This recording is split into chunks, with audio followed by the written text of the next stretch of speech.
Mithila Maithili entertainment presence. माँ के दरबार में बहुत दिन से कामना छल, इच्छा छल। अभिगत 10 साल के इंतजार के बाद यह घड़ी हमरा ले लेल। और सबसे पहले मैं के वंदन। 2015 में हमारा आवाज में कैसे क्षमा प्रार्थना श्री श्याम बिहारी रेसरस जी की सुंदर संरचना अपने समस्त श्रोता के बीच पर से गावे बजबे क्रम में जे त्रुटि हेते ओकरा क्षमा करबे और सुनाबे।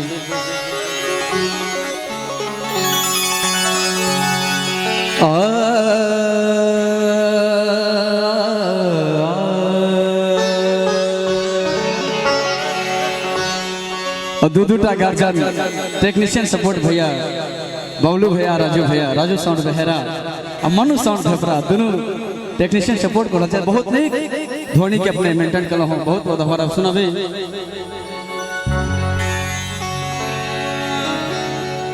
के विमुख भलिया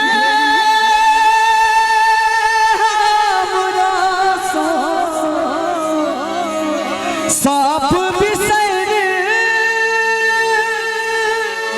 आगे लामा।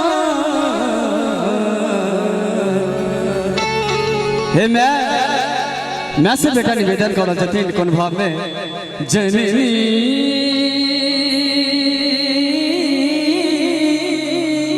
कौन कसूर हम के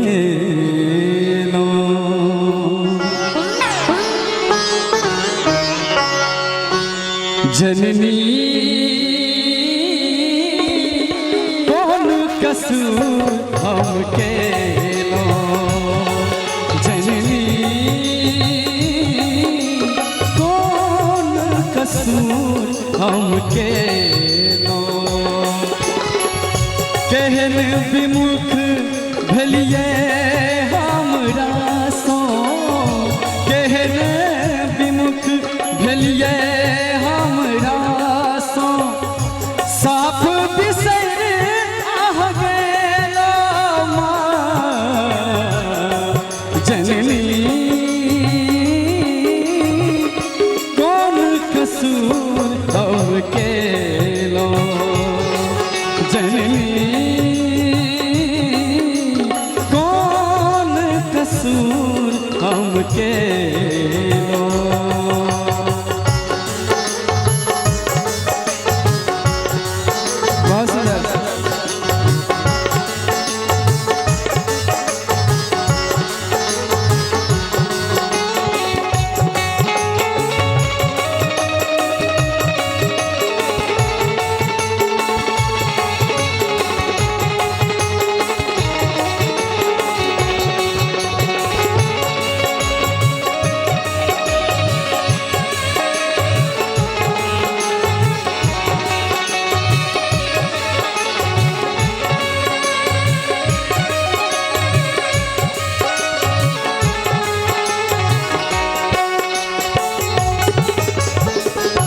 दूध पिया का पालना पोसलो, दूध पिया का पालना पोसलो, प्रेम सकोर खेलेला।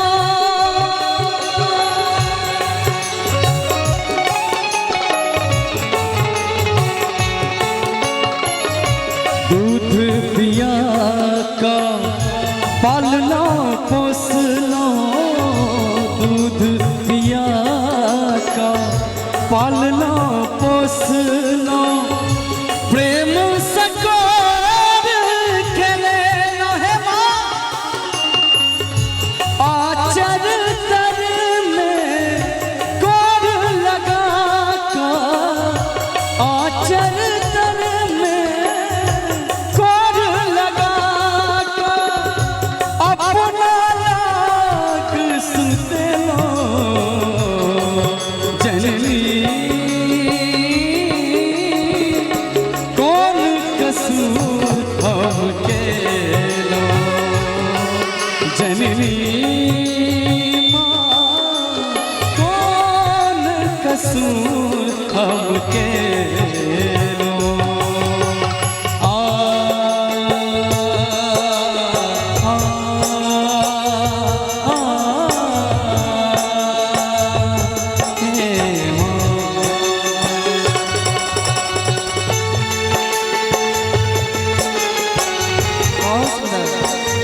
प्रेम से कहिए चामुंडा माई की।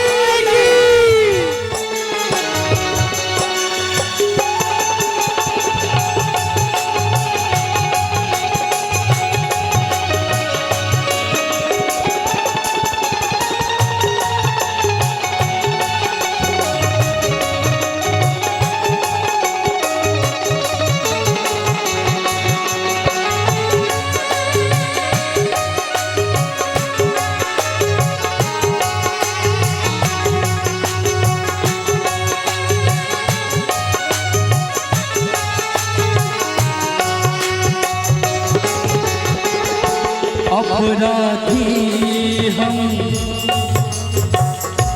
बालेपन सो, अपराधी हम बालेपन सो, बड़ अपराध सुनेला।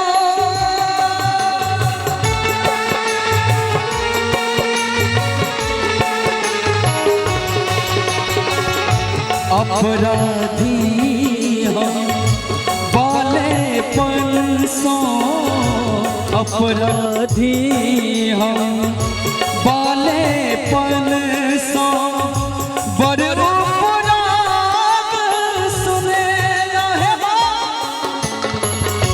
कहिया चले हम नहीं देख लो, कहिया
अंत समय में ठुकराबै छी, अंत समय में ठुकराबै छी, जय पंथ चलि गेला।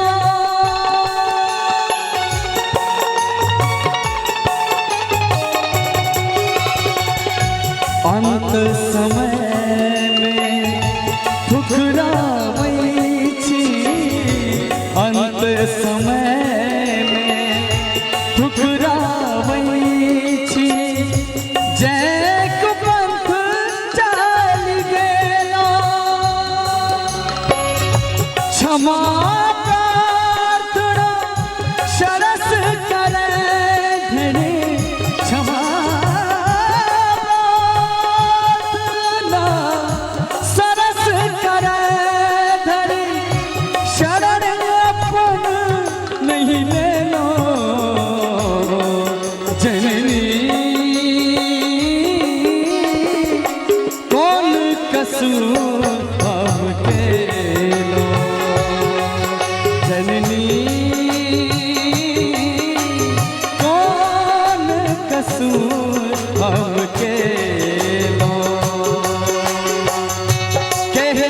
विमुख भेलिए हमरा सो, केहन विमुख भेलिए हमरा सो, साफ बिसैर आ गेला है।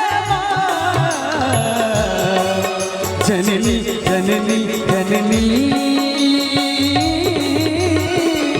कौन कसूर हम के लो, जननी कौन कसूर हमके लो, कौन कसूर हमके लो, कौन कसूर हमके लो, कौन कसूर हमके